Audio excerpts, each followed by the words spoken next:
without further ado, we're going to go ahead and just bring in our special guest of the evening, which is somebody that is new, maybe to a couple of people, but a very familiar face to us here at For Liberty and Justice.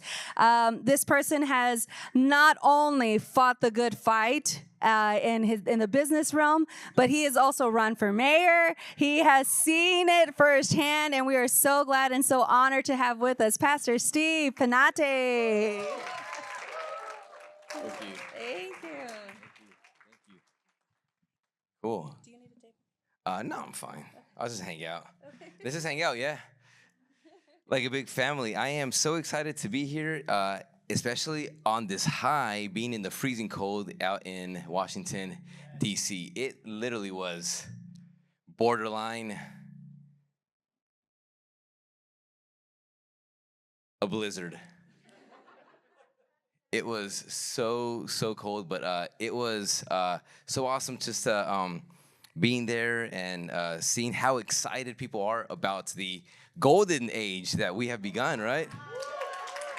So, okay, I am not going to say any jokes because if I say some jokes, we're going to be here for a while. So let me get right into some words I just wanted to share here briefly because I want to approach this very briefly. I have literally, I think he told me 13 minutes now, and it's counting down and so on. But from a spiritual, prophetic lens, where we're at as a church, as believers, and why it's so important that you are here in this room. And one of the things I still remember when I told my mom, I'm gonna run for mayor. She's like, for what? And I'm like, yeah, for like mayor of the city. And she's like, well, what do they do? I'm like, I have no idea. I'm just gonna run for the position though. I mean, it was true. I was on Google like, what does a mayor do? And the response was just horrible. I was like, Mom, listen up. I'm gonna figure it out, but I'm gonna do it. And I remember her response.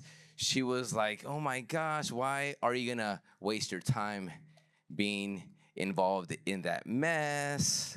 Politicians are corrupt. She's like, just focus on your family, focus on church, focus on your business. You have no business, she said, getting involved in that mess. And then the moment, I still remember where I was in my old house, in my closet, and then the moment she said that, okay? The moment she said that, I still remember hearing the words in my spirit that says, transformation happens from the inside out. Okay? Transformation and or what we say here is reformation. And so reformation happens from the inside out, like everything. It's a blueprint. It's the way that God operates. It's his blueprint of how he operates in a person, in a business, in a city, in a state, in a nation. God's blueprint, how he operates, how he brings a place to transform, how he brings reformation is always from the inside out. And I remember hearing these words in my spirit, that transformation, I heard. Now it's reformation, but back then we still weren't quite there yet in our verbiage, but in order for us to truly see and be able to live out what the Lord wants to do now, it's only going to happen by following his blueprint. And his blueprint is always operating from the what? From the inside out.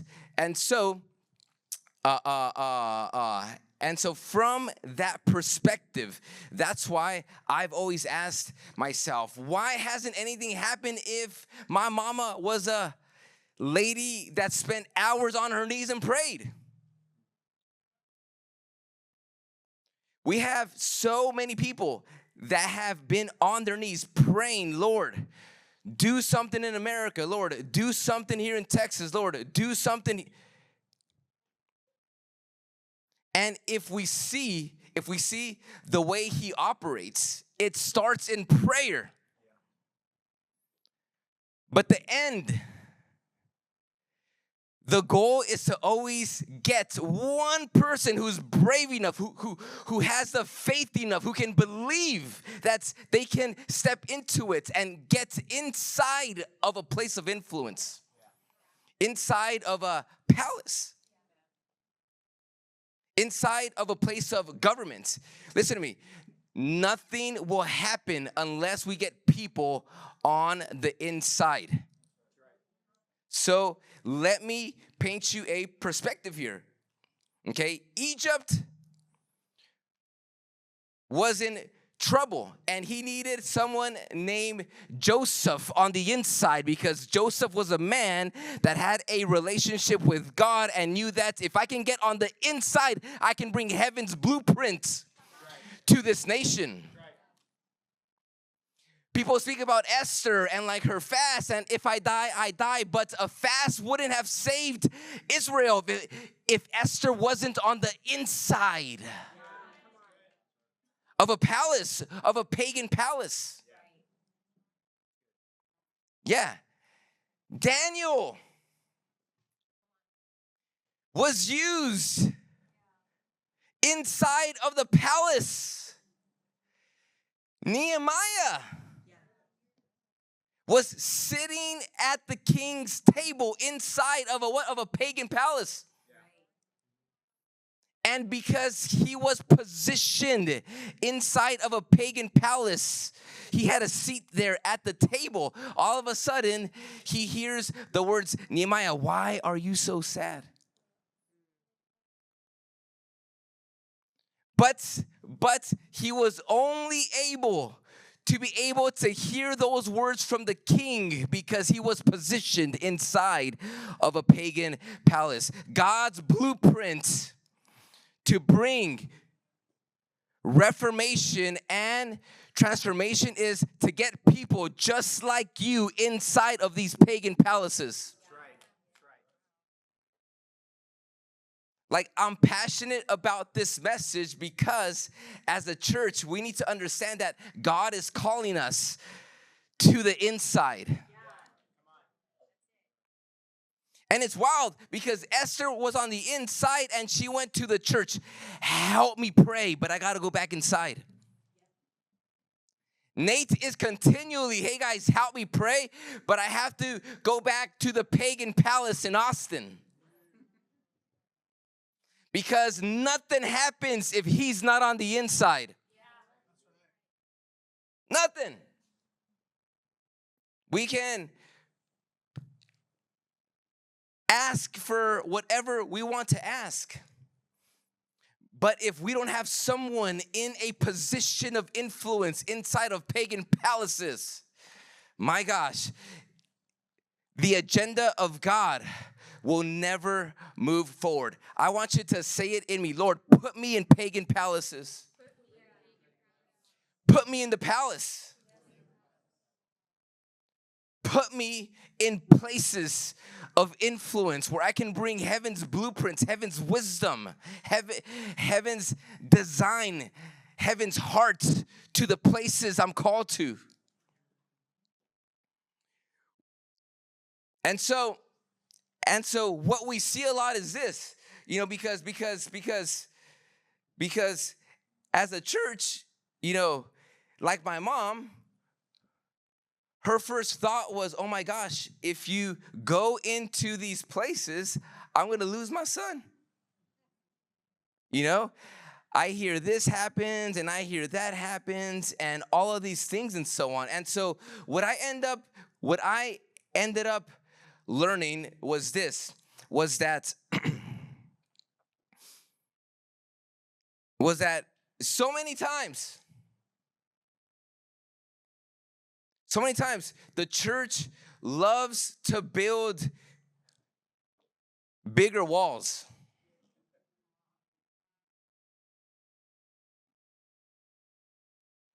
They say, hey, look at this. Just stay inside.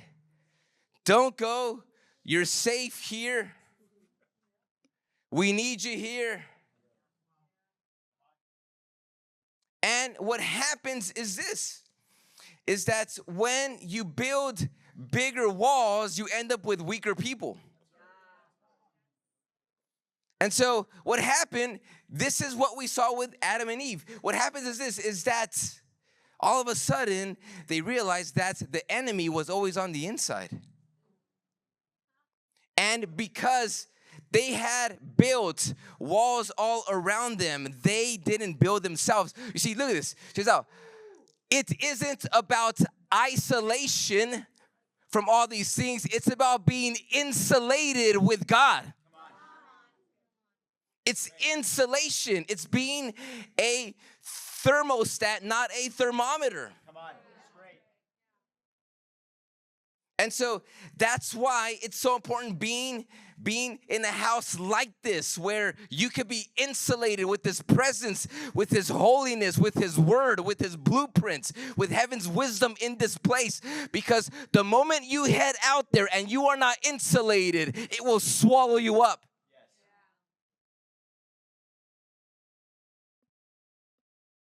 The only reason why we have people without backbones, people that fall prey, is because they have not operated from a place of insulation, but they've isolated themselves from the presence of God.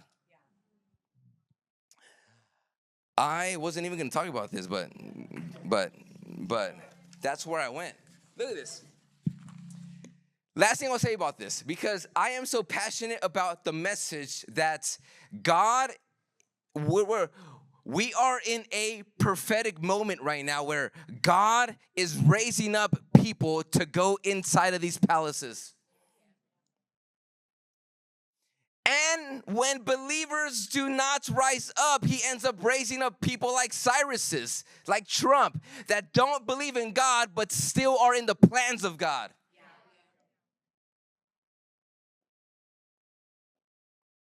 He has His ways. If not you, I'll raise up a pagan king called Cyrus, whose heart will be turned towards Israel, towards the holy things. I must restore the holy things of God, because the church won't. It's wild. It's wild. It's either you or His plans will continue. But I want a seat at those tables. I want to be the one.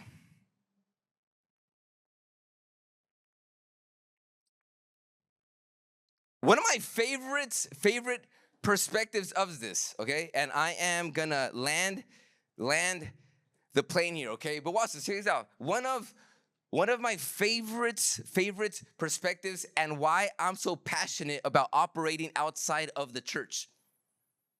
Like, I'm passionate about that. I'm passionate about building businesses outside, building influence outside, building spiritual authority outside, being involved in government outside. Like, I'm passionate about outside of these walls, because most of the time, if you read the Word of God, most of the time it was in a place outside of the church where God's agendas would advance. Yeah, that's right. Lord, use me. But then you go home church, home church, home church.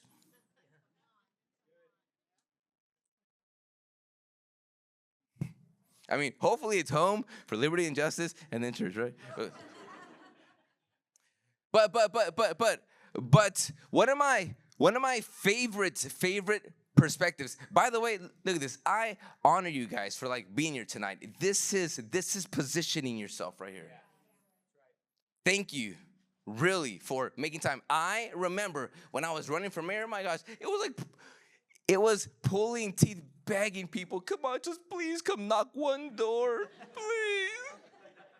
You, okay, I'll be there. And then I had to be out there, and where are they at? Gosh, these bums, I hate this guy. Look at this. Watch this. Here's up. Look at this. Here's up. One of the wildest biblical stories where we see this blueprint in operation is the death of Jesus.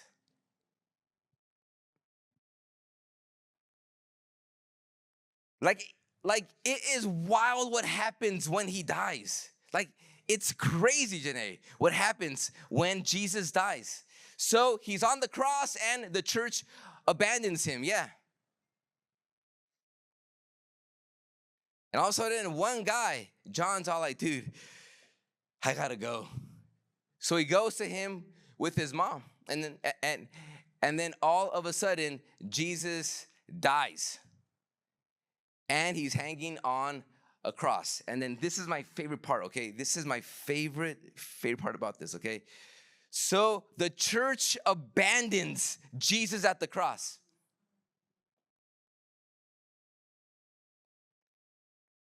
Listen to me. If you truly want to be a part of what the Lord wants to do, you are going to have to take risk. Risk it all.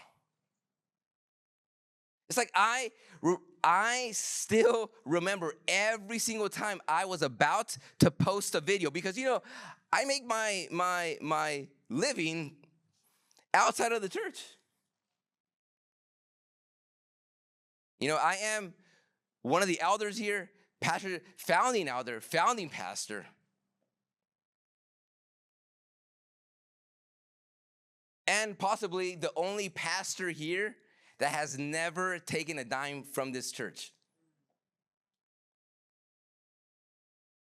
100% of my income, I'm over there sweating my butt off. Okay? And I remember, because my message wasn't, hey guys, vote for me. I was all like, we're going to go against Antifa and BLM. And I still remember, I'm like, okay, Steve, you're going to post this and it's going to go public. And oh my gosh, this is it. I'm like, babe, are you sure you want to do this? She's all like, just do it and don't look.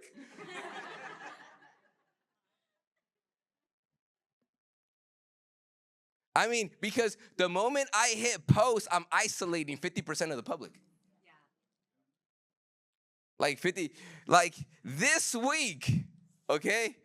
I love being on Twitter because it just riles everybody up, and I just love the drama, you know what I'm saying? I mean, this week, doing some tweets, and here I was going, like, talking about the bishop, and she's a wolf, and like, all this stuff. Okay? And then all of a sudden, there are threads with literally 1,000 comments on Reddit about me. I'm a false pastor and, a bigot and this and that, so on. And then they start emailing my company. And then every single time, I'm like, Steve, you knew when you hit send on that tweet, everybody's just paying attention to every single thing you say. I mean, that's how they are. They're just vicious.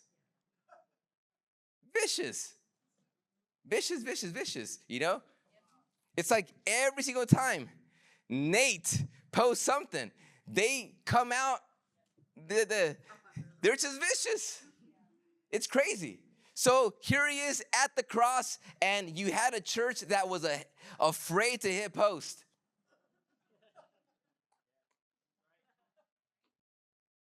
Oh, let's not get involved because it's too.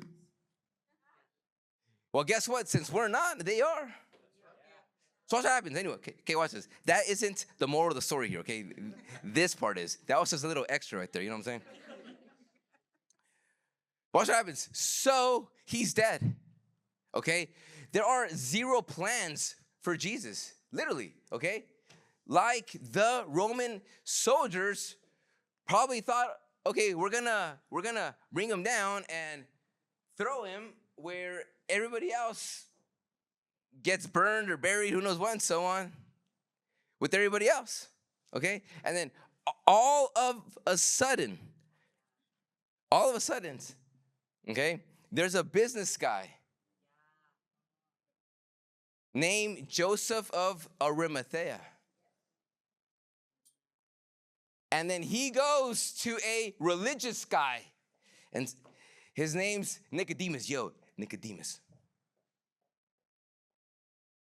Dude, the church ran scared. But dude, you and I know there's something special about this guy. They're okay. You know what, dude? Because I've operated myself in such a way, and my business, I've operated in such a way because I'm a man of excellence, and I've done well here and so on. I have access to the government. Let's go talk to Pilate.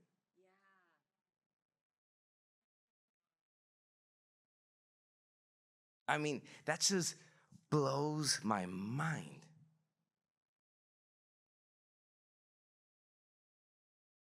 That 3 people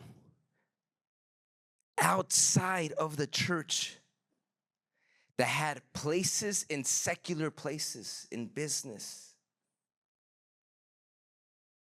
government, and one conversation in a secular palace positioned Jesus to be buried in a tomb and advance the agenda of God. Wow. Imagine that. Inside of a pagan palace, one conversation. And that's why we need to get people on the inside. Because Reformation is always an inside job. Man, there isn't a week where I don't say, Lord, put me on the inside. Put me on the inside. When I ran for mayor and I personally spent almost $30K of my own money, I'm like, Lord, put me on the inside. Yeah.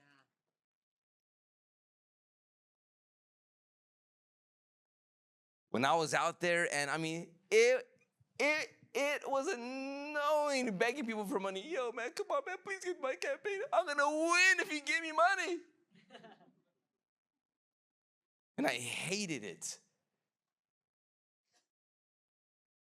But I knew in some way, shape, or form, I got to get on the inside. Look at this. You being here, we are helping to position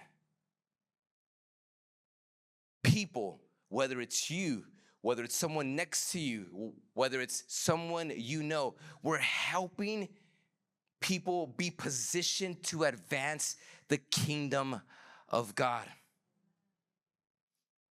And what we do in this room, what we do in For Liberty and Justice, what we do in meetings like this is literally position the future of this nation, of our state, of our kids. What happens in here, some of you, look at this.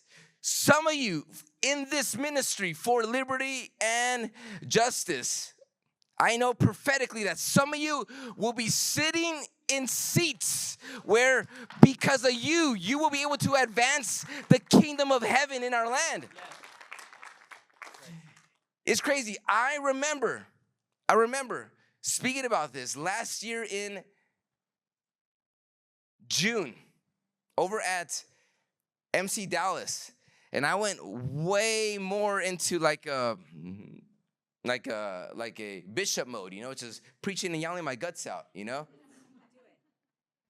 And then I remember, look at this. This is crazy. I remember that I prophesied we're about to enter a season where God is going to use people on the inside to advance his agenda. 1 week later, Nate was able to call another state rep in Waco that allowed us access to our building. If Nate wasn't on the inside,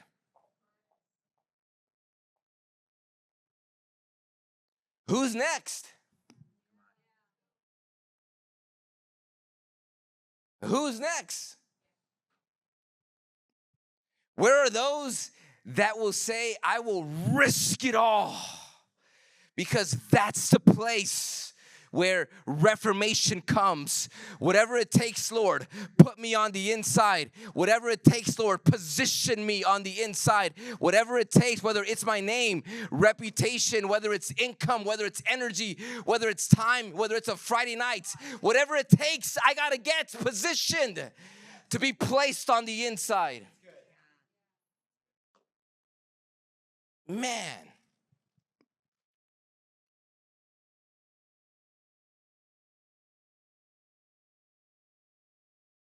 I'm excited about this year. It's going to be amazing for liberty and justice. And I truly believe prophetically that the Lord truly is positioning for liberty and justice in such a way that many are going to come out from this place. And the Lord will use you, will use your voice, will use your income to position people in places that will stand and sit in pagan palaces where heaven's blueprints and heaven's wisdom will come upon, that will shift the trajectory of our state, of our cities, of our school boards, of our nation. Come on, out of this place. This room should be packed.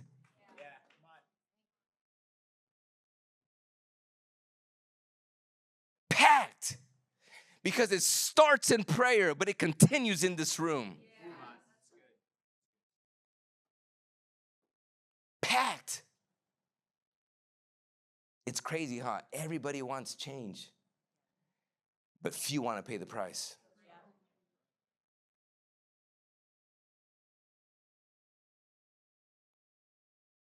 All right, because it's already late. Q&A. Praise God.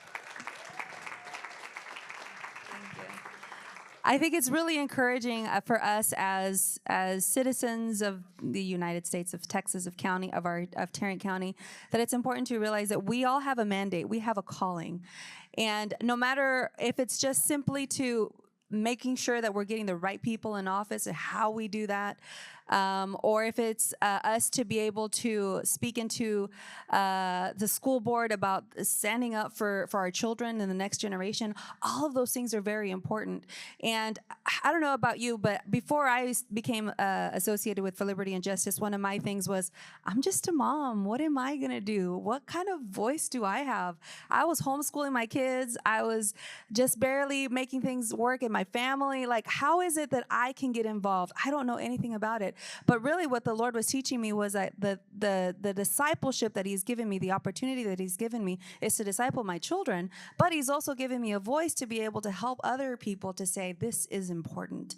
And every single person that is in here has a voice. Every one of you has a voice. And I want to encourage you tonight as we go into what is our panel, is that we're going to be discussing is, why is it that we should use our voices to run for office? Why is it important that we should run to a campaign? Why is it that I should even get involved with activism and just go block walking for somebody? Like, well, how can I get involved? How can I do that? Well, we're going to talk about that tonight. So I want to introduce our panel here tonight that we have. We're going to, obviously we have Pastor Steve and Pastor Nate, and we're going to ask a couple of questions, but we're going to open it up here in a little bit so that you guys can ask questions as well. We can just try to use this one if you want to turn that one off, see if this is the problem. Yep, I think this is the good one. Am I right or no? No, you're right. You just Let me just say one thing. Go ahead. Okay. I was like, I don't know where we're going. I love Josh so much. Hey, I do want to share this because I think it's really great. Can you guys hear me without a mic? Project. So I want to share this because I think it's a big deal. In the history of For Liberty and Justice, I've been on the ground, running hard. Heading up teams, all that kind of stuff.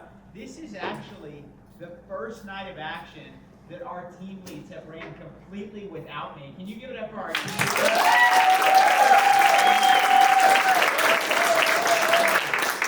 Really proud of you guys. I know you guys are leading this, but I just wanted to say I love you both, and I'm incredibly proud of you. And I just want to share something with y'all for just a few moments. Maybe we should use the mic. Get into the panel.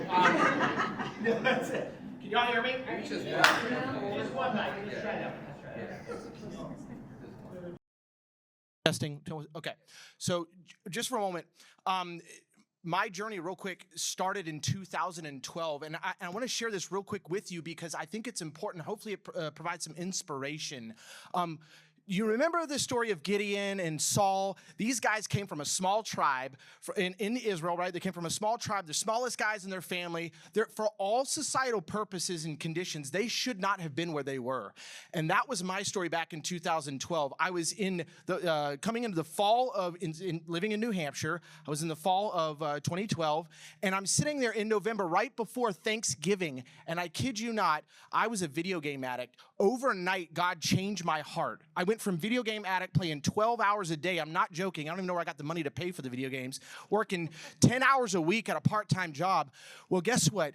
I was also making $10.50 an hour, living in a dilapidated 1973 mobile home in my parents' guest bedroom for 30 hours a week. I had no degree, no experience, and I'm in my early 20s, and God hits me at work one day, boom, nails me, and distinctly says, I want you to run for public office. And I'm like, why? What in the world? What the background story on this is, I had just got into reading, and I started reading a book on the presidents, and then somebody gifted me Original Intent by David Barton. That lit my heart on fire.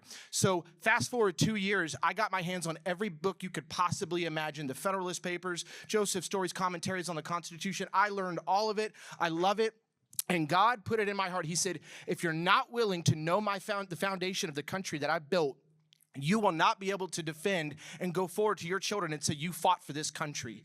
I want you to go to that state house. And God gave me 2 terms in the New Hampshire legislature from 2014 to 2018 because there was an obedient yes. And why I'm sharing that with you tonight is not just inspiration, but that's the core of tonight's message, is that we give our yes. When God says run, don't worry about it. For goodness sake, I was making $12 an hour at a part-time job living in my parents' guest bedroom.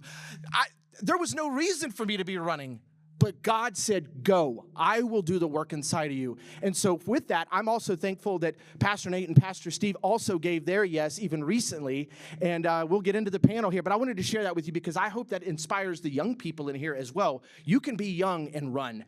Do it. Yeah, that's great.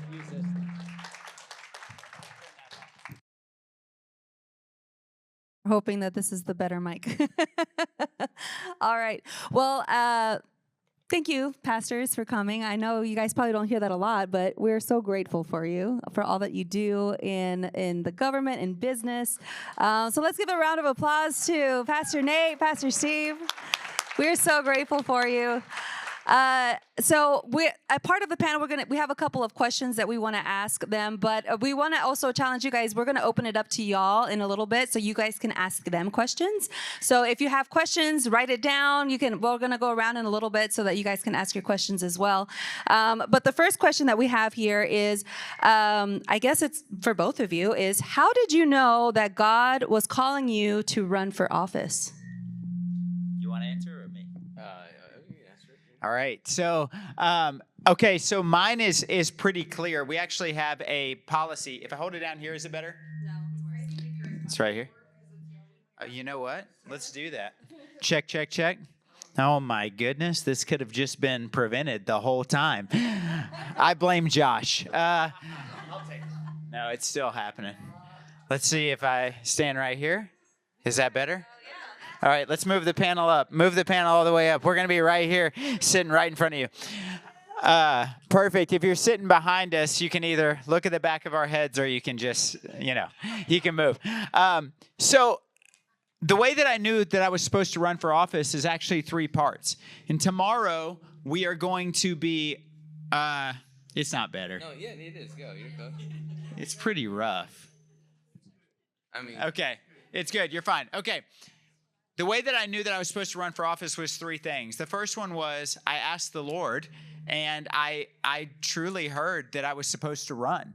And the reality is that's been weaponized for so long, and people will say, well, I heard God I was supposed to run. Some of you in this room might be sitting here saying, I've heard the Lord that I was supposed to run. Some of you might say, man, people have prophesied that I was supposed to run. The problem is many of us hear a word from the Lord and then we take on the details of our own. Rather than further asking, Lord, when? Lord, what seat? Lord, when you say run, do you mean assist someone in running or do you mean me being the candidate? Lord, when you say run, do you mean that I'm supposed to submit to a process to grow and to learn and to build whatever foundation inside of myself that is going to make me into the person that's going to have the fortitude and the knowledge once I get there?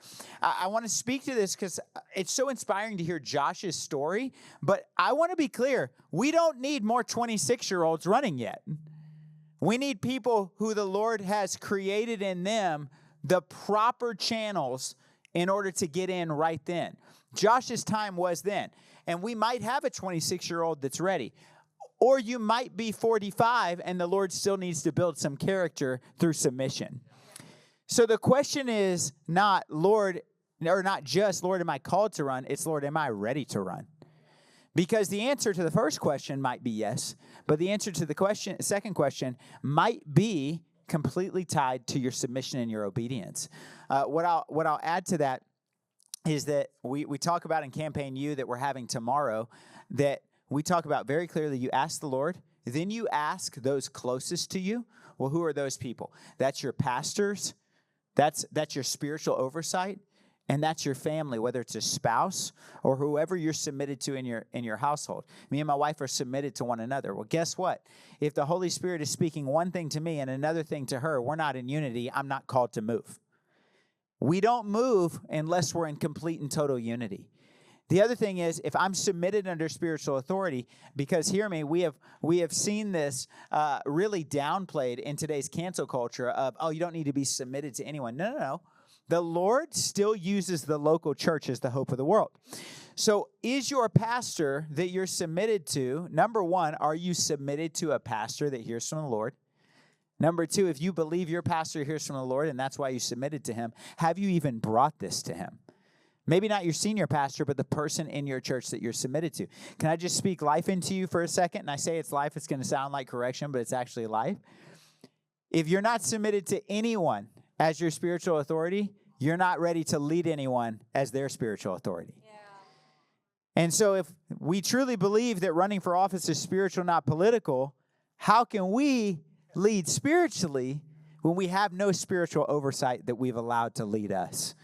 And so I think the question is so loaded, right? I helped draft these questions, by the way, but it's so loaded because when I was looking at, Lord, am I ready to run? It wasn't just one yes. It was, do you say yes? Is your timing yes? Does my spiritual authority think it's a yes? Is my spouse on board? That's probably most important after God. Do my kids, are they in a season where I can? Where the Lord has graced me for this yes?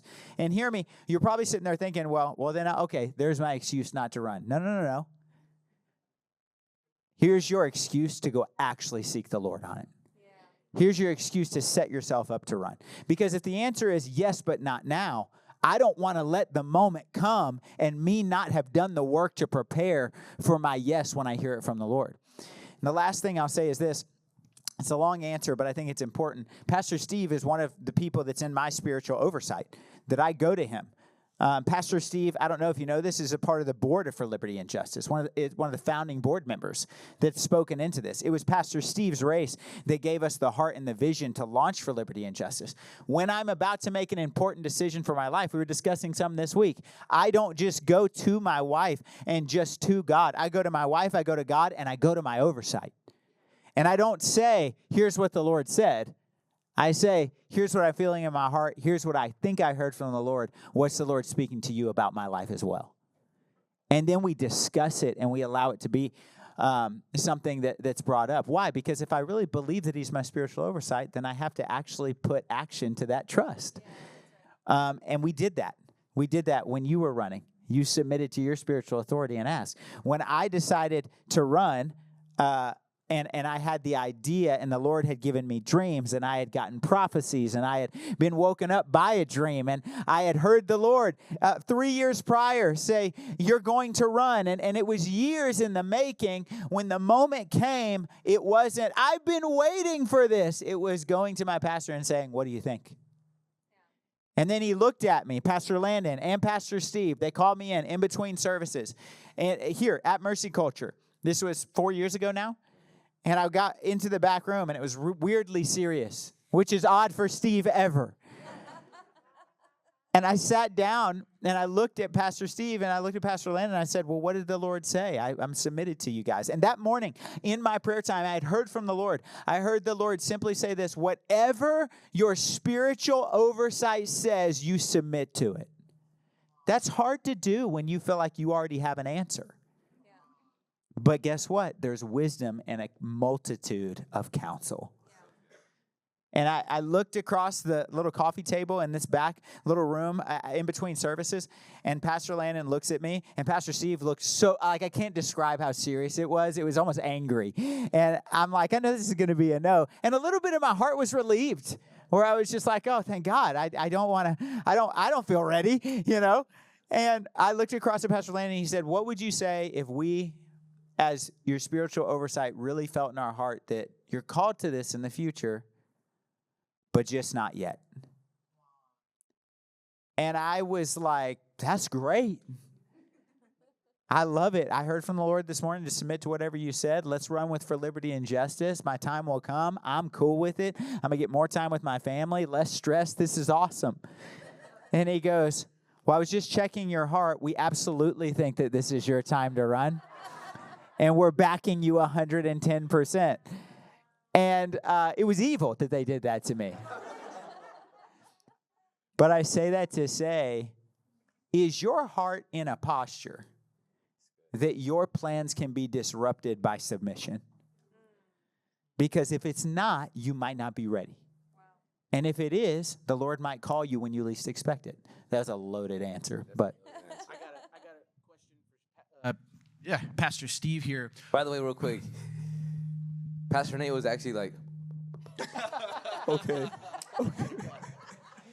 He's like, yeah, it's awesome. No, he was like, That's good.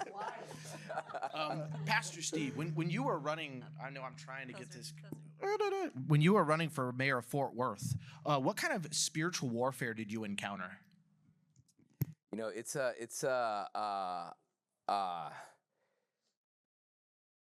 intense. You know, there's so much pressure on you from every angle, from every aspect. You know, one side of it is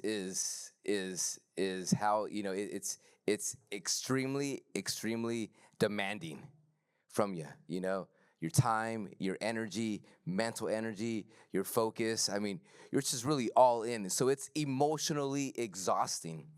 And remember, when you're emotionally exhausted, that's when the enemy wants to come in. That's right. And so that's why it's so important that you maintain yourself spiritually healthy when you're running. But you know, so that's one aspect. The other aspect is raising money. Like, it takes money to run a campaign. And so, you know, that's another aspect of continually having to raise money, ask people for money, and it's awkward and it's weird, and what do you do with the money? I remember one of the craziest stories that I have was I met one-on-one with a billionaire over in Dallas, okay, in Highland Park. He's a very well-known guy, you know. And so through like, you know, so and so and so and so and so and so, I ended up with a 1 hour meeting with the billionaire. Okay. Now mind this, I had only been in Fort Worth for a year and a half. Okay. So I was new here in Dallas, acting like I was, you know, born and raised here. You know, Fort Worth is the greatest city in America, you know, for generations. I just got here, you know. You know, but I remember, okay, he asked me, he's like, hey, so why are you here? What do you need? And with everything in me, this boldness, because look at this, if you're running,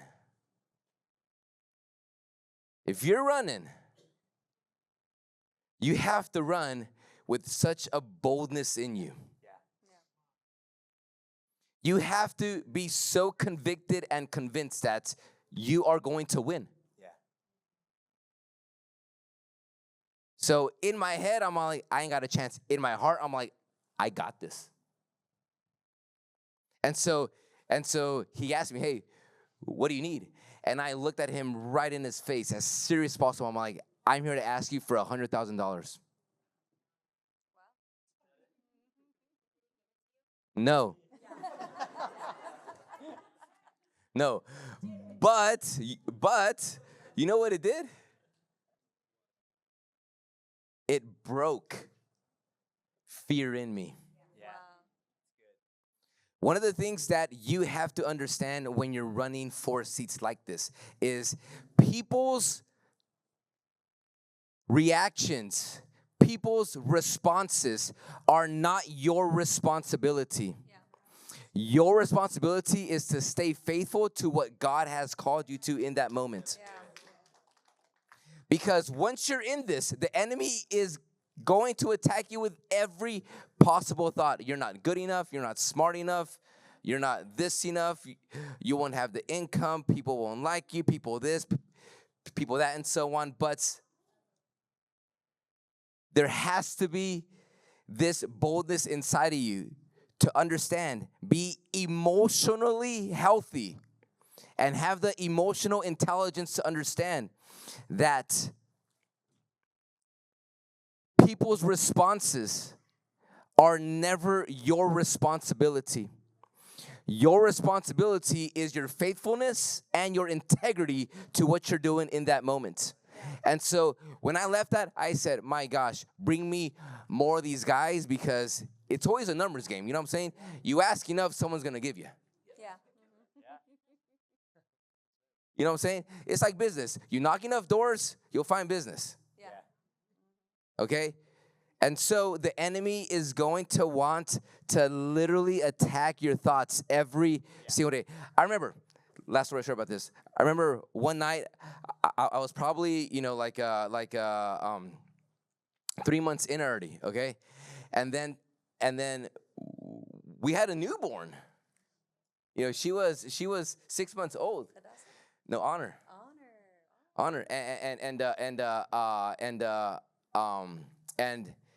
And it was crazy rain from here. I mean, I was speaking up to 4 events a day. I mean, everywhere from like East Fort Worth to, I had no idea how big Fort Worth was. I mean, by the airport, because it's Fort Worth over there. No, not Meacham. I'm talking about DFW's Fort Worth.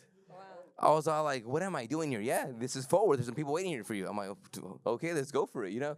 I mean, North Fort Worth, you know, Southeast. I mean, I was going everywhere every day. I remember one night going home, I was just emotionally taxed, exhausted, just mentally. And so I was in my car driving right by the church, and I started just crying my guts out, letting it all out. And then my thoughts were, my gosh, you just missed 3 months of your daughter's life, because I hadn't seen her. at all whatsoever, because every spare minute I had was knocking on doors, meeting with people, meet and greets, et cetera, you know? And so here I was just crying and so on. And then those are the moments where you continually have to lean on the Holy Spirit. Yeah, absolutely. Can I add one thing Yeah. to that? I think it's really important because those breakdown moments have happened multiple times throughout me being elected. You know, the reality is, you know, and I'm plugging it again because I think it's important. His race, me, and he's not here right now, but he's involved in For Liberty and Justice. He's in our Austin location, and that's Asher. And yeah, he'll be at Campaign University tomorrow. So is Tanner, right there, and many in this room. Melinda was helping. I mean, so many in this room helped, and it was one of those that you know. I remember seeing Jennifer. Yeah. Like I mean, it was all in. It's a big deal. Josh had just come on moved back. No, Josh had just come on. But I say all that to say that the Holy Spirit actually spoke to me while we were serving Steve's campaign, that this was supposed to create a blueprint. And in many ways, Pastor Steve tripped and fell as we ran so that we could learn. And many times he tripped and fell because we threw the barrier in front of him. We just didn't know what we were doing. He was like, hey, you need to go to this transportation thing. And he's like, there's 2 people here, and I just wasted a night with my family. You know, we just didn't know. We didn't know how to ask for money in a campaign yet. And so this blueprint was created, and we created Campaign University that has led to now the leader, the chairman of the Texas GOP, learned how to run for office in our program of Campaign University. And so, like, that only happens because of obedience when he didn't know what to do. God used it to teach us how to run. And I share that because if you're called to run, the Lord is either going to use your experience to help others or use your experience to put you in the room. But neither is less important. That's a really good point. And honestly, what I thought of as we were talking about this is I feel like a lot of people sometimes don't understand the importance and the weight that carries with running. Or maybe they do, and they just like, you know what, it's just too much. There's no way I can handle it. So the question I have for both of you guys is, what would you say to someone who claims that God said I'm supposed to run, but wisdom says it's not the right time? Yeah. Yeah, we hit on that a little bit. You know, at the end of the day, if wisdom says it's not the right time, then we have to focus really heavily on, okay, Lord, what did you say, and what is the mandate? And here's what I would say as well. It matters what you're running for. I hear a lot of people that say, man, I want to end the sexualization of our children at the local level. Like, we want sex ed curriculum out of the public schools. And then they're like, I'm running for Congress. And I'm like, step 1, civics class, you know, like you don't know what the branches of, or what the different roles are. Like you know, and I would say 3 things that maybe I missed that would go along with this is that you've got to ask yourself, why am I running? Because if your identity is winning, then you will do whatever it takes, go against God's will to maintain the position that you achieve. Why do you think, and I'm going to make a very crude comparison, Saul lost his integrity because maintaining his seat was more important than honoring the Lord. What's so powerful about President Trump is that his life doesn't improve by becoming president. It actually goes down in quality by becoming president. If you're running for personal gain, the time is not now. The time is not now. Running for office is not a stepping stone for your own gain. It is quite literally an act of sacrifice for reformation. I am going in. And here's the other thing. Until you die to a fear of man, don't you dare run and try to gain the favor of man. Yeah. I promise you this. If you get to your seat by winning over the hearts of man, they will own you, not the Holy Spirit's voice. I would rather lose and please God than win and please man. It doesn't mean that man won't approve of what you do, but they better only approve of it because you ran after God's voice. I'll add one small thing to that. It is very important and very mature to understand this. Okay, that just because you're called to the government realm doesn't mean you have to run. Okay, maybe you're a Mordecai who's supposed to help an Esther run. Yeah. So good. Yeah, everyone's not Esther. Yeah. Okay, look at the person next to you and tell them, hey, not all of us are Esther. Not all of us are Esther, right? Some of us are Mordecais. Okay, listen, every Esther needs a Mordecai. Yeah. And if your goal is to be the Esther versus, Lord, whatever you want me to do, is the beginning of you literally heading towards failure in what the Lord has for you in this mountain. So everyone in this room is not called to run, but everyone in this room has their position in a race. And so I'm telling you, we need more people that are mature enough to knock doors than run for a seat. I know we got to move on, but I just want you to know, I got called to run because I was serving other people's races. It was not me saying, man, I got to run. I'm jumping in the political realm. It was, I got to get Steve Penate in the Fort Worth mayor's seat. I got to get this person in this congressional seat. I got to use every skill set I've got to prepare someone to get into this realm. And then all of a sudden, while pushing others, I found myself in the front of the line. While shoving others towards what God has for them, I realized the people were pushing me. And I'm just going to give a pet peeve, hate when people jump in to run for office that have never served a campaign. Because it is hard for you to lead people when you've never been led. Last thing I was thinking, I'm going to move on. You know, it's exactly like the person who receives a word or a call into ministry and all automatically thinks, oh, well, it has to be on the pulpit. Yeah.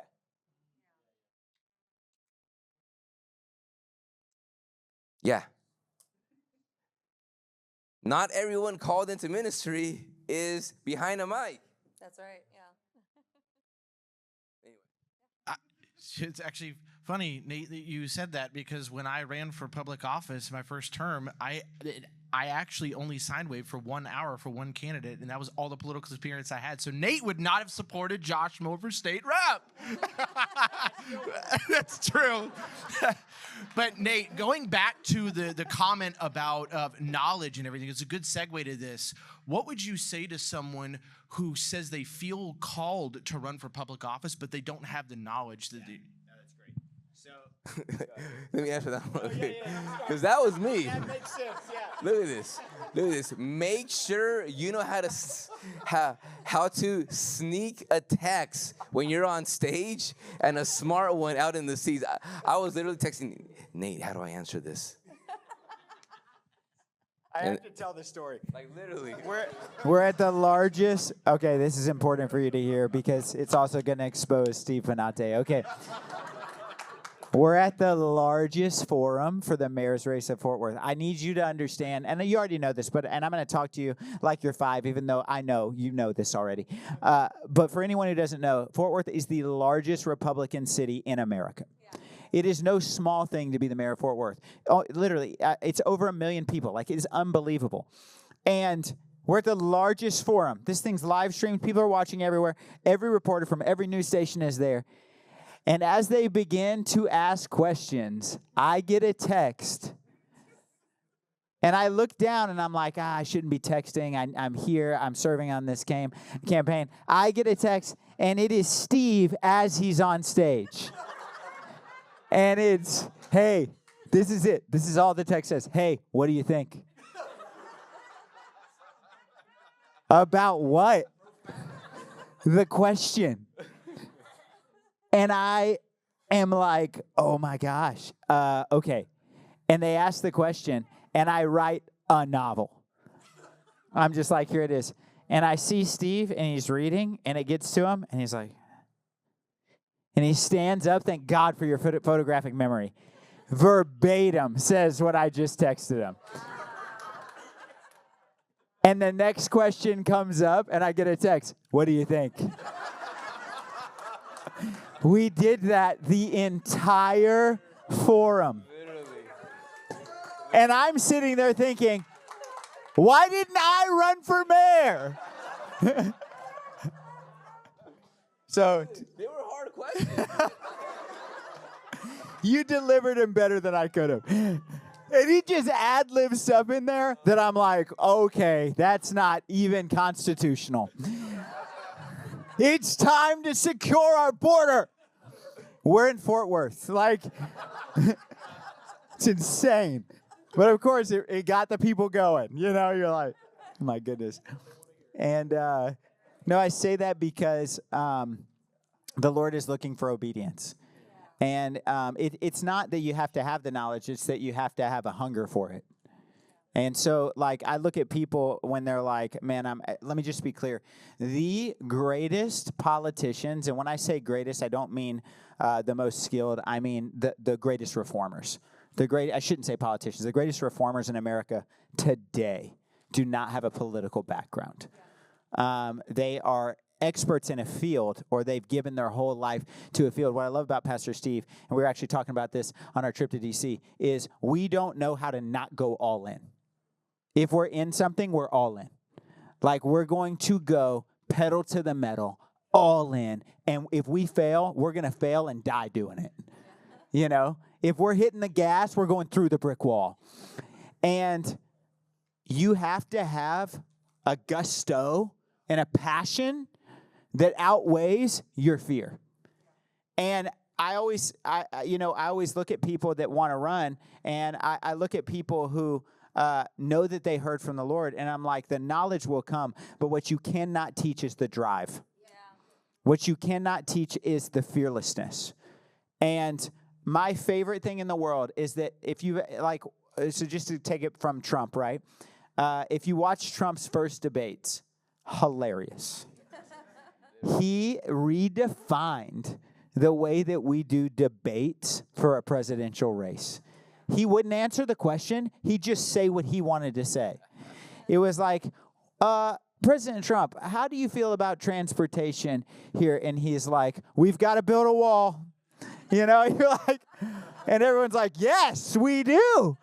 You know, it's like, okay, well, President Trump, back to transportation. He's like, I'm going to usher in the greatest economy in the history of the United States of America. People are like, yeah, you know. Why do I say that? Because it just takes a heart to learn. And now you look at him, and I'm actually not making a joke. He is the most brilliant policymaker right now, with no previous political experience, signing more executive orders in his first week in office right now than any other president. And that only comes because of his heart to learn, his heart to dig into the details. And so I'm making another plug.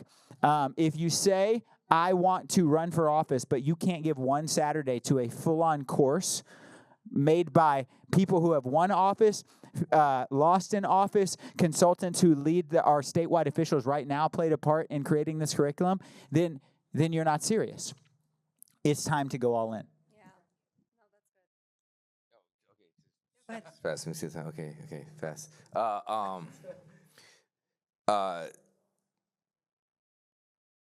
Adding to that, one of the things that you have to understand is this: is on the thought of going all in, like it's hard to win.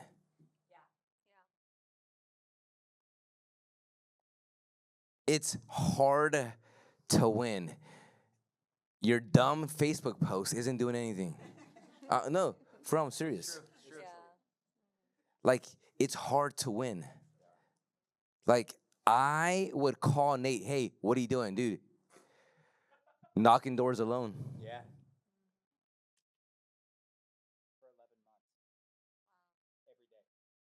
Literally, I remember I had to muscle up. First time I was ever doing it, I'm all like, I gotta knock doors, like, what to say, how to say it. No one showed up. Like, I'm gonna knock doors. Like, I'm not going to leave. Like, I'm all in. This is it. And so one of the things that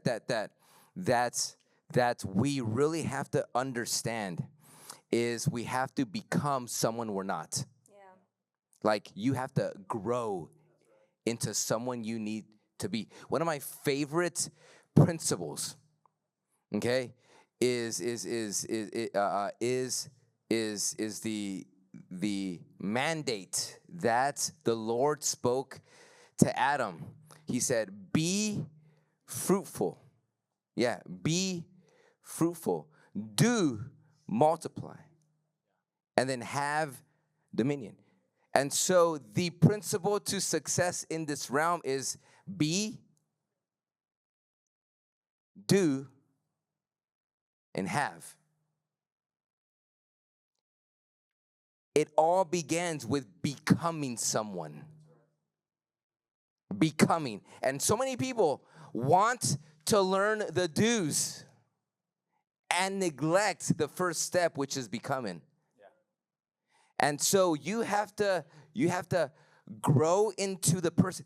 That's why it's so important to attend Campaign University. That's why it's so important to read books like Black and White, listen to podcasts, watch YouTube videos. You continually have to reform your mind to become a person you're currently not, to be in the place that you're able to do the things it's going to take to win the seat. Yeah, that's right. Right. I'll share this because I think it's wildly important. The first step to me in stepping into this realm is getting involved in a community that is going to not just disciple you, but also do life with you. If you don't join a group tonight, then we failed. Getting a part of a community and learning the Constitution, learning the things that matter most, to build a foundation of, okay, this is what government's supposed to do. Because hear me, sometimes we feel called to make a change, and then we find out that God never intended the government to be that answer. Yeah. And so the best thing we do as government officials is actually get out of the way and fight for, get this, one thing, and that is liberty. Yeah. That's it. That's our one role. The church disciples, we fight for liberty so that the church can be the church. That's what it is. I will share this because I think it's wildly important. I knocked on, me and my team, I should say, we knocked on 26,000 doors. Unreal. 26,000 doors over the course of 11 months. Just to be clear, that breaks down to 50 to 100 doors a day that I was knocking on for that period of time while honoring my Sabbath in the process. What about us, Tanner? Remember that? I think you knocked on a couple hundred. And so I'm just kidding. I'm joking. But I want to be clear. Sometimes hard work isn't enough. Sometimes hard work, failure, and doing the hard work again is what it takes. And I one of my close friends that's now in the Texas legislature, he's a freshman serving with me right now that I'm getting to pour into, uplift, love on, and help disciple, is David Lowe. And David Lowe represents Tarrant County. And what most people don't know is that David Lowe served as a combat veteran and came home with a traumatic brain injury. Wow. And it gave him serious limitations. And in the process, when I was running for the first time, he was also running for the first time. And he ran. And I knocked on 26,000 doors with me and my team. He knocked on 26,000 doors by himself. Wow. And he lost. And on the night that I won, I was standing in the same parking lot as him because our districts touch. And while I shouted in celebration, he burst into tears, standing right next to me. My heart was broken for him because he, in all honesty, worked harder than I did. And I gave everything, and he killed himself for it. And I'll never forget going into session, fighting my battles, and about 1 month into session, I saw on social media David Lowe knocking doors. 2 years out.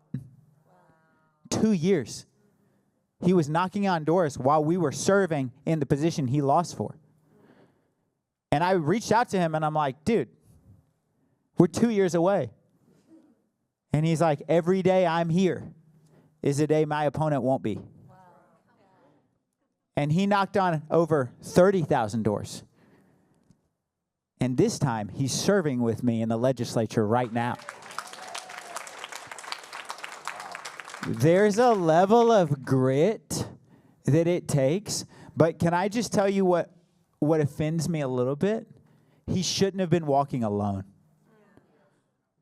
There's people in this room that are called to make sure whoever it is we're called to serve as a Mordecai, they win the first time. Yeah, that's right.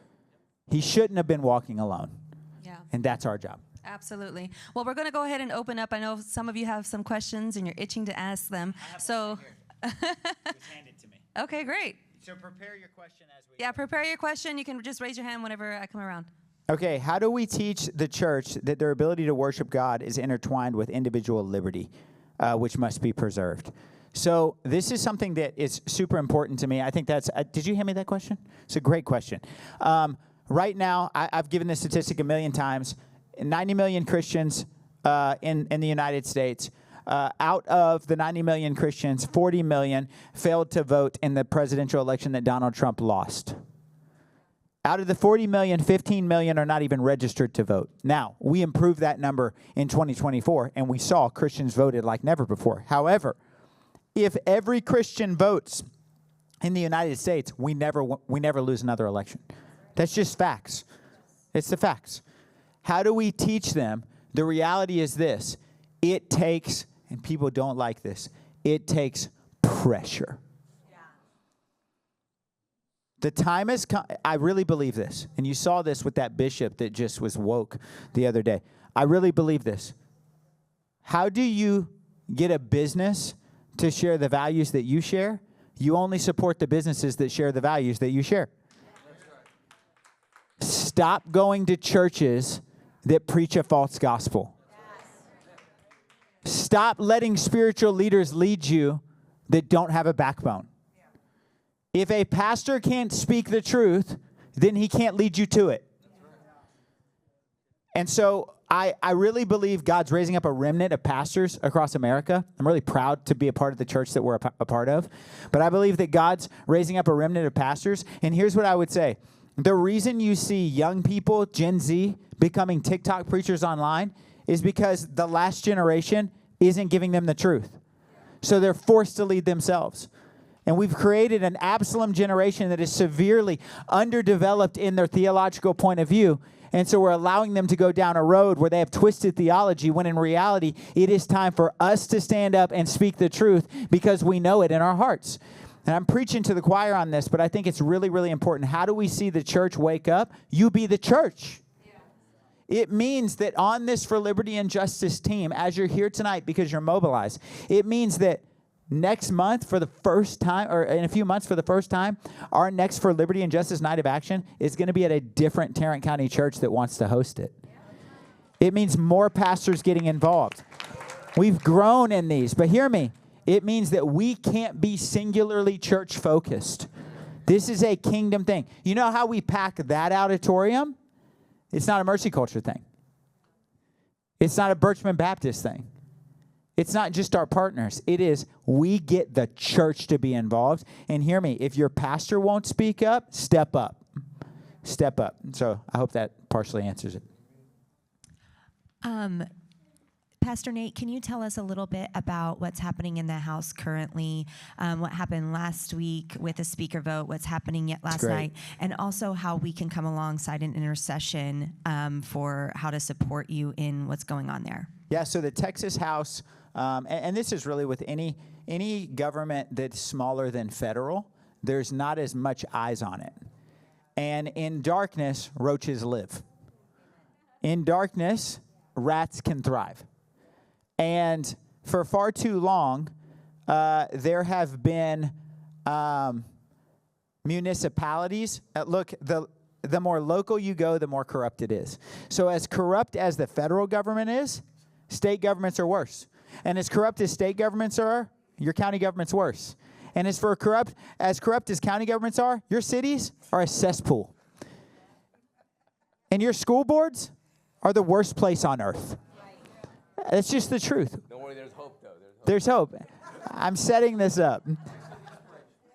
I'm setting this up to say this. To go back to the last question, what if I'm not qualified? I promise, chances are you are. Because it's not so much about knowing what to do. It's the Lord's looking for people that are willing to shine light on the darkness. And so Texas, for far too long, has been known as the conservative bastion. I say it all the time. I can't wait for the day that Texas is the Texas that everyone thinks it is. And when I got into the Texas House, on day one, the Lord spoke to me that the Speaker of the Texas House is not who he says he is, and you are called to vote for your friend Tony Tinderholt instead. And I was like, Lord, no one's voting for Tony. He's not popular in the Texas House, which at the time I thought was a weakness, but in reality, it's a sign of integrity. And I walked up to him and I was like, the Lord told me that I'm supposed to vote for you for Speaker. And he's like, oh my gosh, it's amazing. We have 3. There's 150 members. And you're a freshman. And I'm a freshman. And they tell you, whatever you do, if you want to be successful in this building, whatever you do, you don't vote against the Speaker. And I was like, immediately control, manipulation. And I was like, I can't start my career that the Lord called me to be bold in with an act of fear. Right. And so on principle, even if I don't like Tony, I have to vote for him. And I walked in, and Tony walked up to me right before the vote, and I'm already dreading it. I'm in a room. At the time, there's 750 people in there. It's all 150 members, and every family member known to man, as well as Pastor Steve, Pastor Landon, and Pastor Heather are in there. And I'm like, I'm about to be one of 3 votes. This is going to be awkward. And Tony walks up to me, and he simply, and this is going somewhere, but he goes, hey, look, here's the deal. He said, I've just been told house rules. Unless I have a seconding speech, I can't run. And I was like, thank God. You know, I don't have to vote for this guy. And I was like, man, that stinks. And he's like, no. I'm asking if you would give a speech. And I go, Tony, I don't even know where the button is for the microphone. I've not even sworn in yet. And he's like, it's all right. You're going to be fine. You're a great public speaker. I go, I've never written a law. And he's like, dude, just get up there. You got it. Appreciate you. And he walks away. And I yelled no. And he goes, come on. You know, and he turns around. And I looked at my wife, and I was like, I'm not giving a speech. And it wasn't a look of anger. It was a look of disappointment. And I just sat there, and I looked at my boys and my little girl who had just been born. And I sat there and I heard the Lord say, do you want your first act in here to show your boys what a coward looks like? Or to show your boys what courage looks like? And I looked at my wife and I go, I guess I'm giving a speech. And she goes, I figured that you would. And I got up and walked to the front.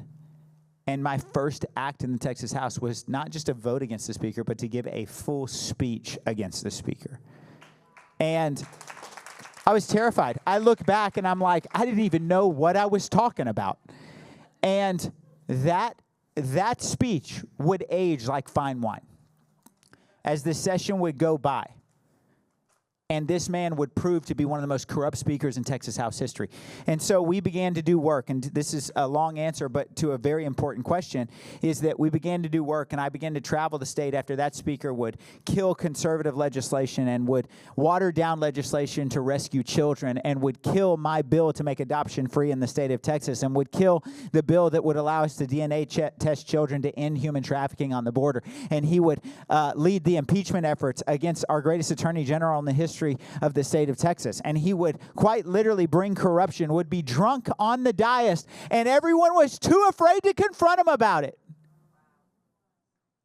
And I would stand there, and we would lead and lead and lead until finally we traveled the state, and we would flip 20 seats in the interim this last session, including David Lowe, building a coalition where when we went into the speaker's battle this time around, it was not 3 of us that voted against the speaker candidate. It was 55 of us that voted against the speaker candidate. And I'm here to tell you, we're 1 session away from winning. We need 76. We grew from 3 to 55. Oh, what the Lord can do in 1 cycle. And I'm going to tell you, those freshmen felt so defeated. And I was like, y'all, there were 3 of us. This feels great. And we chose to battle. And so this last week after that speaker won, I sat down with them and I looked at him in the eyes and I prayed before I walked in. And the Lord said very clearly to me, I said, Lord, I've prayed every time before I go before anyone with authority. I say, Lord, how do you want me to approach it? And I really felt the Lord say, it's fighting season. Don't back down. Don't give in. And I'm like, okay. And so I walked into that meeting and he looked at me with a smile and he said, there are 2 types. This has just happened 3 days ago. He looked at me. I've never supported him. We've been at war. And he looked at me and he said, there are 2 types of people that come into this body. And he said, there are people that are in the room that are on the team. And there are people that are outside and they're in the resistance. And he said, you're smart. You're well educated. You're a great public speaker. And I like you as a person. And everyone else in this body likes you as a person. And he said, I want you to have a seat at the table. And he said, but there are rules when you come to the table. And he said, and you have to submit to those rules. Are you someone who's in the room on the team? Or are you on the outside? And I said, I'm on the outside. And he was so shook by it. And he goes, to be clear, I would rather you in the room. And I go, oh, I know. And I said, the question is not where am I at? The question is, what's our relationship now that you know who I am? And I said, because I can be your greatest friend or your greatest enemy. And I said, and all that matters to me is that when I fight, I have the freedom to do so. And he was like, well, here's the deal. He goes, at the end of the day, he goes, what you have to understand is that I have to govern. And he said, and there are rules to this. And I go, I'm not following those. That's right. And I said, so what is our relationship going to be? He goes, well, what's your priorities? And that's where they get you. They want to know what you want. And if they know what you want, then they can hold it in front of you and they can silence you. And I said, if you're asking me what matters to me, what bill that I want my name on the top of that paper for, the answer is nothing. I'm going to fight for our legislative priorities that my district sent me here. I said, but there is nothing that you can offer me that will get me to be silent. And he goes, okay. And he shook my hand, and I walked out of the room. Fast forward to 2 hours later, we're on the House floor. We have amendments. Right now, the Calendars Committee, where bills can be killed in seconds, is not recorded. It's one of the only committees that is not open to the Public Meetings Act. It's completely corrupt. Right now, we have social Marxist Democrats who are leading committees in the state of Texas, pro-abortion Democrats in the Republican-led House, that are stopping pro-life legislation and adoption legislation. We have BLM activists that are over our criminal jurisprudence committee that is keeping us from having law and order in the state of Texas and from securing our own southern border. This is happening everywhere. The leadership team, because that speaker wanted me on the team, he didn't tell me the plan when I said I didn't want to be on the team. He walked to the floor and he put out a set of rules that said we're going to ban Democrat chairs to make Texas feel like he was listening. Within the rules package, hundreds of pages, by the way, we were given the rules package to read. We had to vote on it at 2 p.m., 4:15 a.m. We saw it for the first time, hundreds of pages. Hundreds. Within there is mask mandates for the House floor. Mask mandates for the House floor. It does say the majority party will have chairmanships. Then in the subtext, it says, but Republicans will be barred from ever holding vice chairmanships. It changes the rules for vice chairmanships to be companion chairs. And then it says we will create permanent subcommittees that Democrats can lead that have less oversight than normal chairmanships. They can call their own bills in and can vote on them. And the speaker went to the floor and he said, we're going to ban Democrat committee chairs because he knew he was about to empower it. So now with that rules package, what I knew was that we weren't going to have 9 Democrat committee chairs that would kill our legislation. We now, by law, will have 30. And so I stood up and I had amendments. We had amendments filing in. And they did a procedure called calling the question. And calling the question is a Robert's Rule of Order procedure that shuts down all debate and no one is allowed to offer amendments, thus silencing every one of us. Silencing every single one of us. And I looked at that speaker and I looked at the other members and I said, you have no idea how hard we are about to fight you this session. And so Monday is day 1, and we are going to weaponize Robert's Rules of Order to make speeches on every bill, kill every local calendar, and go to absolute war. So that's the update. It's very long, but you need to know the history. But the reason that I share that is because the way you can get involved is we want to start a campaign that is a pressure campaign for every single member that betrayed Texas. It's going to take money. It's going to take email campaigns, everything. And it should start in Tarrant County. We're going to equip you how to do that in our groups. Our groups are the first step. And so we must equip tonight. If you want to be a part of that effort, then you have to join a group. Go ahead. I wanted to ask you a question. What would you say to a young person who knows their calling of political and government, but has zero clue how to steward it or to continue to walk it out and how to defend against the attacks of the enemy? Yeah, so I'm gonna make it quick, but I think it's a really good one, especially for you. You're submitted to the Lord, submitted to spiritual authority, and Henry, I love you to death. So what most people don't know is that our capitals are not run by your elected representatives. They're run by the staff that they hire. And so we're the elected representatives, and oftentimes, I would say the majority, if not 95% of staff or 95% of elected officials on most state levels, if you have staff, which Texas does, those staffers are running the office. I'll give you an example. There are members on the Texas House floor that have never read a bill. We vote on 100 bills a day. They've never read one. They hire staff with your tax dollars to read all the bills and make recommendations based off of what they think. The average age of a staffer in that Capitol building is 21. When I got into office, I was shocked that the 65-year-old state representative is not running the state of Texas. The 19-year-old social Marxist that's been indoctrinated by our failed public education system is.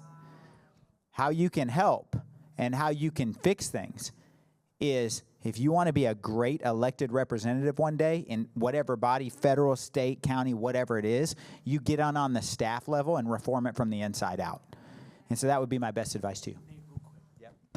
I'm going to speak just briefly to this because I was 22, 23 when I decided to run, and I was the third or fourth youngest in the state house. There are a couple of things that I would say you need to line up. Number one, get wise counsel around you. That's absolutely what you do. But number two, and this goes for pretty much everybody, but I would especially say young people, make absolute certain that you understand the founding documents, that you understand how to read a law, and that you also know how to interpret that and communicate that to your colleagues. That's going to be the most important thing, because the first thing they're going to do is you take your age and weaponize it against you and say you're an idiot, you're a fool, can't even believe you got in office in the first place. We're going to make it so harmful on you in the future. But that's what you do. You stand tall and you you listen to the Word of God, and surround yourself with wise counsel, because the reality is when you're young, it's a little hard because you feel pressured as opposed to being older and you're more secure in who you are. And so I would say surround yourself with wise counsel and push forward and make sure that you're listening to the Lord. Sorry. I want to follow up on Texas True Project. I get their emails, and they're encouraging, or they're talking about censure. And explain that. Yeah, and it's they're great. saying contact your precinct chairs. And I'm like, okay, I don't really understand this whole process. Yep. And that you primary them. Can Yeah. you explain all So that? this is really, really important for our groups, and I sound like an infomercial, but I'm not. This is why we exist. So we're launching groups tonight, and we're launching, get this, our first one, 6 groups across Tarrant County. The reason that's important is that we broke it up by regions of Tarrant County. Why do we do that? We want you to join a group where you live, because once you're going through that group and you get trained, we want you to run for your first locally elected position when you end it. And so what that means is you then get to run for precinct chair. When you run for precinct chair, that means you are literally the director of the campaign efforts in your area. Raise your hand if you've been or are a precinct chair in this room. Wonderful. So we have some. The responsibilities are clear. You lead the region you live in your political efforts to wake up that part of the city. To run for precinct chair is super simple, and we're going to teach you how to do it. But we have literally hundreds of empty seats of people who haven't answered the call. Chances are you won't even have an opponent. You jump in, and now you're leading inside of the party. So that's the first step. The second step is the people who vote to censor a candidate. Let me tell you what that is. So Texas GOP Chairman Abraham George, that went through Campaign University, led the effort this last convention. One of his first acts was he simply said this: if the precinct chairs in your area censor you, we're going to keep you off the Republican ballot next time you run. He gave precinct chairs the ability to kick your rep out of office. It's unbelievable. First time in the history of Texas that's been done. Guess what? I'm going to say this all day long. He went through Campaign University to run. He now represents the state of Texas, and the country, okay? And he represents the state of Texas. So as a precinct chair, you get involved in your county GOP, which is Tarrant County GOP. Bo French, our Tarrant County GOP chairman, has spoken here before. He's amazing. And what will happen is, as a precinct chair, you will go to executive committee meetings. And when you go, you will vote on measures such as this. In the past, the word censure just means, we don't approve of you. That's it. It's a slap on the wrist. Today, it means that we have legal grounds to kick you off the ballot as a Republican next time around. So the reason it's so important that we're launching groups is because those groups were raising up precinct chairs, and those precinct chairs are going to change the state of Texas in every county as we go. And so if you don't join a group tonight, again, we have failed getting you engaged and involved.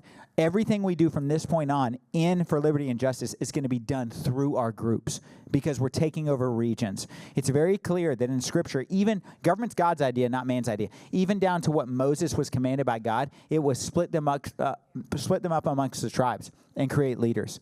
When you join a group in For Liberty and Justice, you're being split up amongst the county, and we're creating leaders out of you so that you can go in and begin to reform. And guess what? After you've been a precinct chair for a while, God might call you to run for something else, and you might be shifting the laws in the state of Texas with us. Yeah, go ahead. So my question would be, given the experience that both of you have knocking from door to door, what has been one of the biggest misconceptions that the Hispanic community has had? Because I'm pretty sure you guys have received some type of rejection from the Hispanic community. And it's mainly because they are misinformed and they live in fear. Yeah. So given that we have the heart for Espanol, we would like to make sure that we are being good stewards of the Hispanic community, being well informed so that we don't continue to misinform the Hispanic community. So what would be one of the misconceptions, and then how can we reform moving forward?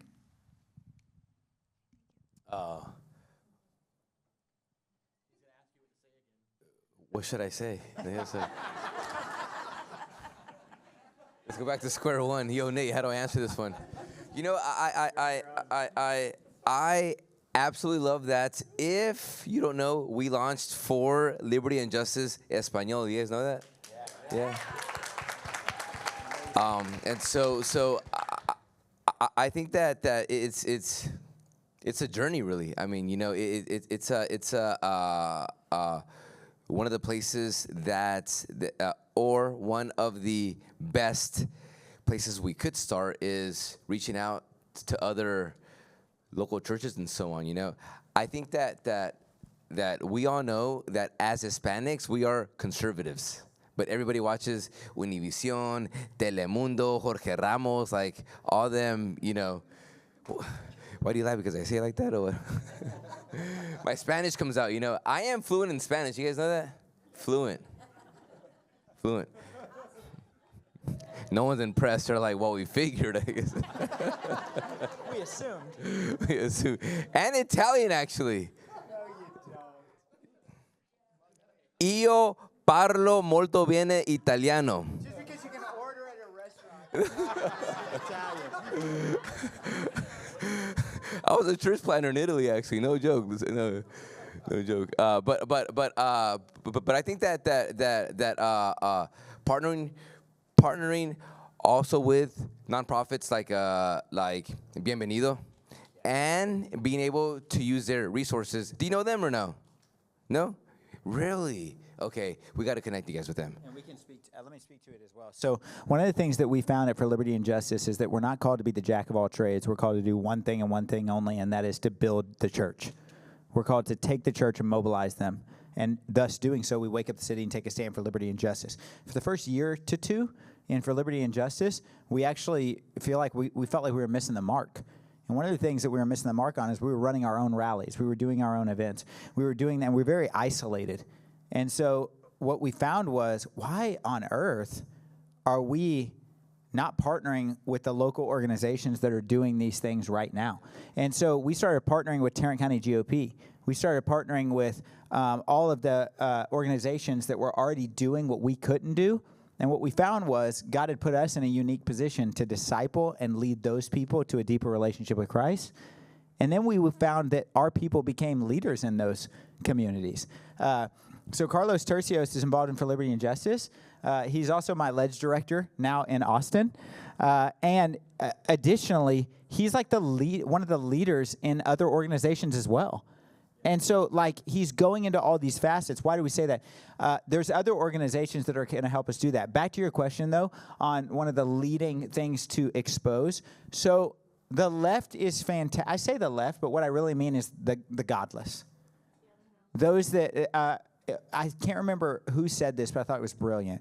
They said, in politics, there are two types of people: those who fear God and those who think they are God. And the difference right now, and not all Republicans, it was Tucker, you're right, yeah. And he said that at a Tarrant County GOP event. And that stuck with me, because there are Republicans and Democrats that think they're God. And I don't know many Democrats that fear God. But all that said, the reason that I share that is because when you're approaching people, it's recognizing that the left has so lied to the Hispanic culture, and you know that, but it's recognizing some of the lies that they've said. The first thing is the Hispanic culture, as all of you know, is some of the most pro-life, pro-family in the world. In the world. They have conservative values that they grew up with. And yet they've been lied to vote for social Marxist leftists. And the reason they've done that is fear tactics. And those fear tactics can be expelled by educating yourself on the legislation that's passed. I'll give you an example. Our Mercy Culture Español pastors and leaders were offended at me. Not all of them, but some of them were offended at me for the bill that I co-authored for our border bill. And they were offended because they have family that would be affected in their minds by it. And it wasn't until I sat down and said, hey, guess what? This bill is actually the most compassionate form of border security you've ever seen. And they have just listened to the news. What they didn't know is that what it did was DPS, when they pick up people trying to cross the border for safety reasons as they're crossing, if they don't have a criminal background, it ensured that they would be given a free ride to the port of entry and they would be assisted. It also codified that if someone was drowning in the Rio Grande Valley, we must save them. It also made sure in law that border security and DPS cannot deny water, food, shelter, or help to any child that comes within a certain footage of our border, that we must give them care. It also made sure that people could not be deported that were harmed and needed medical attention. We were going to provide it. It also ensured that children who didn't make the decision to cross illegally were going to have safe haven and be given an education. That was the bill that we passed, and yet we were lied about on everything. And I remember sitting down with our Mercy Culture Espanol pastors and leadership team and saying, what questions do you have? And there was weeping in that room as people were set free of offenses towards me, and that we were able to partner and show that we actually have love and compassion towards one another, and that we're going to work together to fix this issue.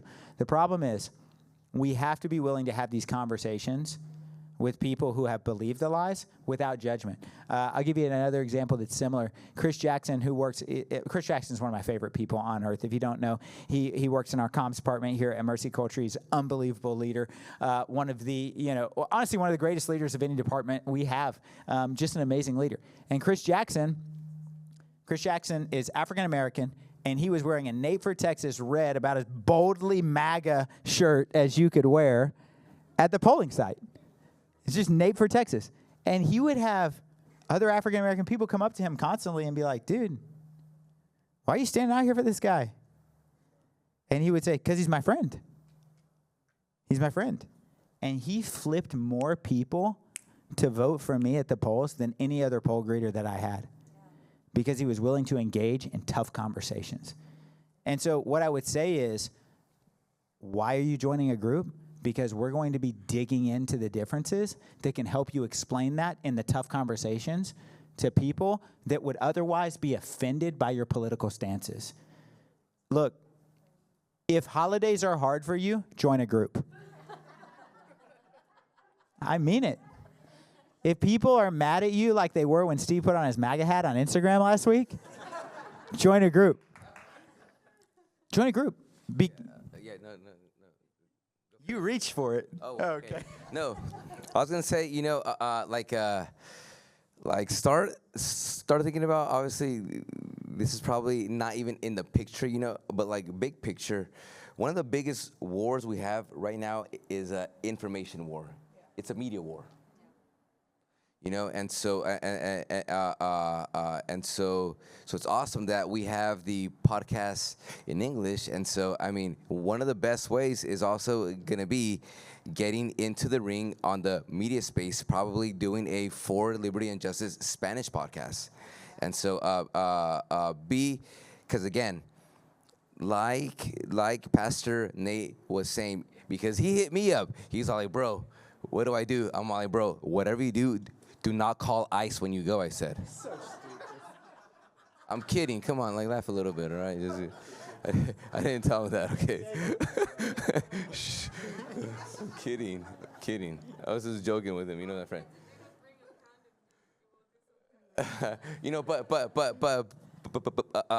But we are in the greatest media war right now. We are in a information war, and so now more than ever, social media is an avenue, via podcasts, via YouTube, via Facebook and Twitter and Instagram. It's crazy. It's estimated over 80% of America now gets their news from social media. And so I am so excited that Nate's been passionate and consistent with podcasting and putting news out there and talking about what's really going on and so on. And so I think that in the near future, that's going to be one of the avenues and ways we begin to re-educate and combat false information, Yeah. So last thing I'll say, and I'll hand it off to you. So we are starting this year's podcast very driven on breaking down lies. So we're starting a series on the For Liberty and Justice podcast that you should speak in Spanish and do a podcast on with us, just called The Lies of the Left. And then every other week we're doing The Lies of the Right. Yeah. And so it is going to be really hot topics where we're exposing it. But again, if pastors fail to do this, we'll step up until we can bring the right people to speak the truth. And so it's going to be great. You guys? Yeah, absolutely. Well, thank you guys. Thank you so much, Pastor Nate, Pastor Steve. Thank you for taking the time.